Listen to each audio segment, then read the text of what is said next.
joie tressaille, alléluia, alléluia. Mon âme chante,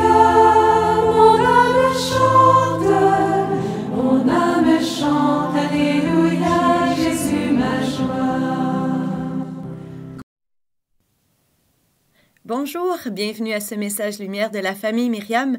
Nous sommes à notre deuxième journée de neuvaine pour nous préparer à l'Assomption et nous demandons toujours la toute petitesse en Marie.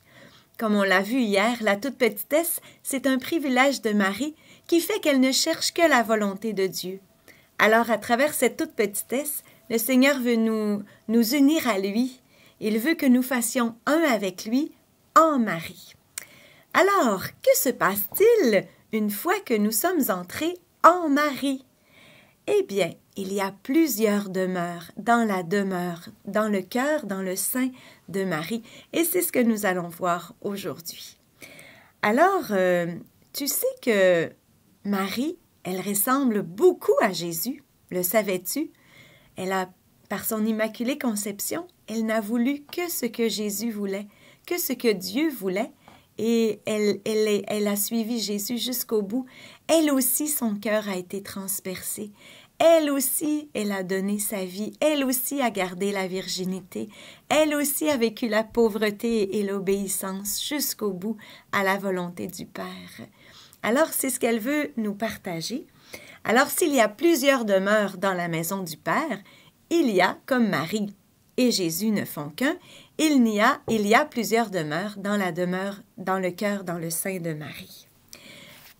Il y a quelques semaines, nous sommes allés en France pour une retraite et nous sommes allés visiter, après la retraite, le château de Blois, un des châteaux de la Loire. J'avais le désir de voir un des châteaux de la Loire. Et ce qui m'a frappé, c'était il y avait les appartements du roi et ensuite il y avait les appartements de la reine. Alors pourquoi il n'y aurait pas les demeures dans la maison du père et les demeures dans la maison de la mère? Je me suis dit pourquoi pas. Alors c'est ma première fantaisie aujourd'hui à travers notre neuvaine. Ça m'a fait comprendre que oui, il pouvait y avoir plusieurs demeures dans la maison, dans le cœur de Marie. Malheureusement, il y a des âmes qui ne franchissent jamais le seuil parce que pour elles, Marie, ce n'est pas très utile ou je m'en sers de temps en temps. Mais quand on comprend que Marie est la mère de la vie, nous entrons au seuil du mystère de Marie et nous pouvons entrer dans son mystère et dans les demeures de Marie.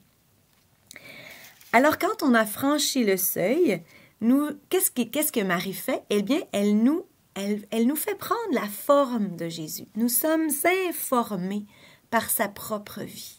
Comme un tout petit dans le sein de sa mère, qui reçoit la vie de sa mère, la chair de sa mère, et de son père naturellement, Marie nous fait prendre forme, que nous ressemblions nous aussi à Jésus comme elle.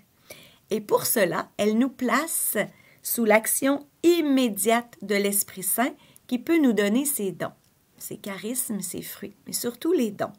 Alors, Marie nous rend perméables à l'Esprit Saint. Elle nous rend dociles à l'Esprit Saint. Alors, je n'ai qu'à me laisser faire. Sœur Jeanne donnait des petites cartes comme ça quand elle était dans le renouveau charismatique. Il suffit de se laisser aimer. Alors, pour nous qui veulent entrer dans le sein de Marie, il suffit de se laisser faire par le Saint-Esprit, d'être docile, d'être à l'écoute de ce que le Seigneur attend de moi et de le faire et de se laisser faire. Alors le tout petit reste ainsi tranquille, abandonné, passif à l'amour-esprit qui veut le rendre comme Marie. Toujours oui à Jésus. Et là, qu'est-ce qui se passe? Nous ne devenons que louange de gloire et action de grâce. C'est l'émerveillement qui nous prend. Nous sommes émerveillés, nous sommes capables de voir à travers tout ce que nous vivons les belles choses que le Seigneur fait, ce qu'il attend de nous. Il y a donc plusieurs degrés dans ces demeures, plusieurs demeures dans le sein de Marie. Mais ensuite, on peut aller plus loin. Il y a le Saint des Saints.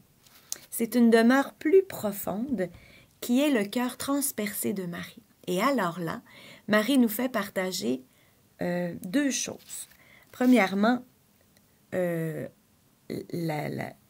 entre dans la compassion de Marie avec ses souffrances et nous compatissons aussi à la douleur de Jésus, aux larmes et à la souffrance de Jésus.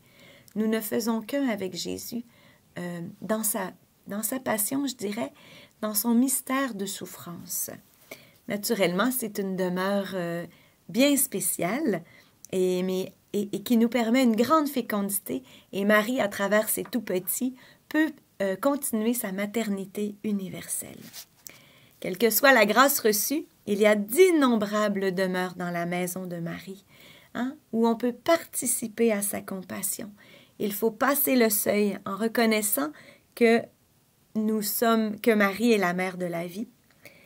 Nous pouvons, elle laissera transparaître Jésus en nous par l'action de l'Esprit Saint.